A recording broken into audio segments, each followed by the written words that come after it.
Everyone in my family, excluding me and my father, has their own handful of stories, all of them involving ghosts they've seen or captured in pictures. I personally only have one story I have any confidence to speak aloud, and after a little background, if you're still here, I will tell it to you. So let's get more into my family. My father is one I truly believe thinks ghosts is for the bored minds trying to tell tall tales to anyone who will listen. My mother, more than anyone I know, is so assured ghosts and figures conjured of strong emotions are as real as anything, because she stated she'd seen some. In fact, I'm sure all of my siblings think similarly to her to some degree, and why shouldn't they when they've had their own experiences? For me, I can feel in the back of my mind I believe in things like ghosts, but aloud until I've experienced something more. I tell people who ask I don't believe at all.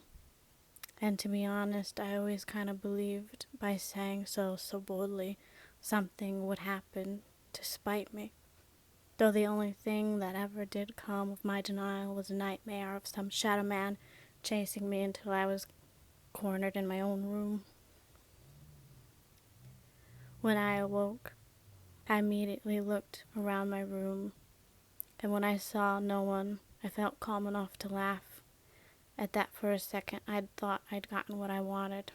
As for my siblings, one has told me about seeing a dead grandparent on their father's side, and one showed me pictures, one of a woman in the hallway in outdated clothing, another of children amongst trees when they had taken a friend picture at a camping trip. They had plenty more to say and plenty more scarier stories left to tell, but I'm sure they'd prefer to tell them themselves one day. I think that about covers a rough description of my family, and with that, I'll get into the one experience I've had.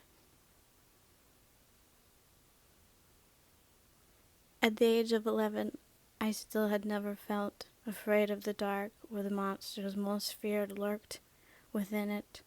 I almost had my confidence in never having my own room or much privacy time alone, due to having 3 older sisters and growing up in a house with only 3 bedrooms.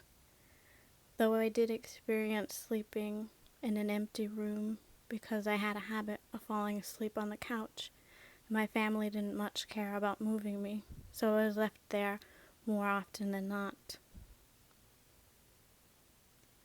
The night I saw him, it had been one of those nights. I'd fallen asleep on the couch and was left there.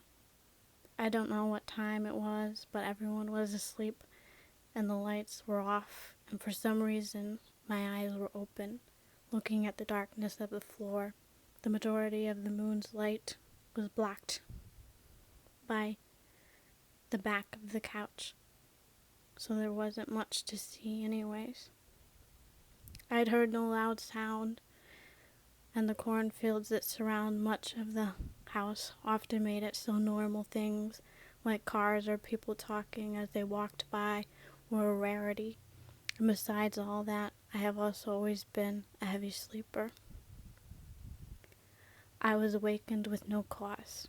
I didn't feel alert or panic, but for some instinctual reason I needed to look around me. I saw his shadowy figure on the wall, lit up by the moon. I didn't freak out. In fact, I was quickly excusing his figure as the vacuum piled high with clothing probably left out somewhere behind me. That's when he moved, turning his head, revealing the details of his features. His dark, shapeless upper body turned into broad shoulders, and I could see his profile, and that he was wearing what I was sure was a top hat. He tipped his head to me and didn't move after raising his head again. I wasn't scared. I had no self-awareness to be, so after I peeked behind me to see no one and no vacuum, I laid my head back down on the couch cushion and went back to sleep in the morning. I had been so convinced Abraham Lincoln had paid me a visit instead of a ghost. The shadow man in the hat, one supposed supernatural experience I know I had.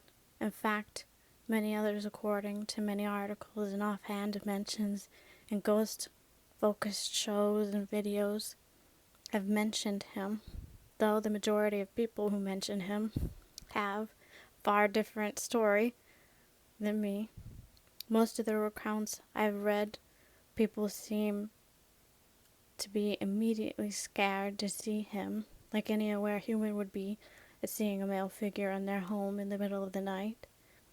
I also came to discover in reading others' retelling there are varying theories on what the man in the hat even is, such as a ghost, a sleep paralysis hallucination, a dream, or even a demon. I had been convinced later on in my life that he had been a ghost, but he could have also have been a dream. The only thing I really know is that I saw him and that he wasn't threatening to me, and I've never seen him again. And yet, at the end of the day, I find myself thinking about him more and more as people admit to seeing him.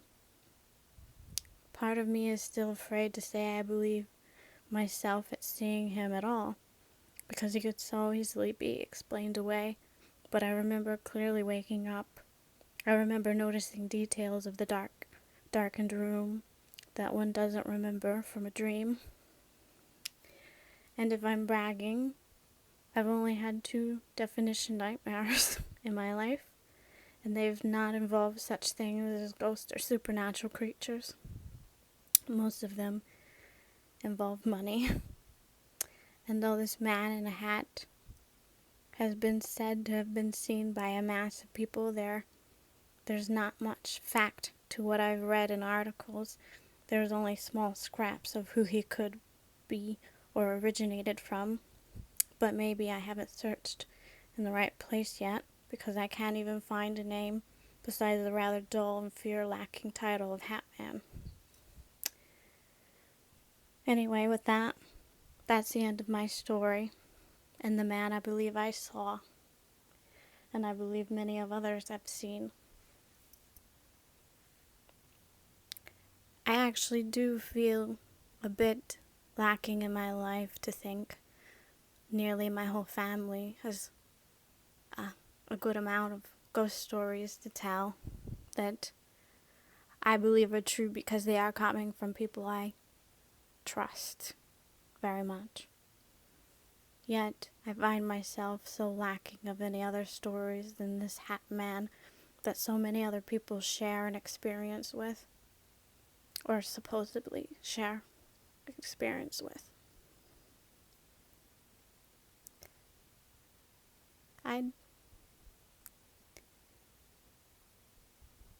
I think I'll end this here.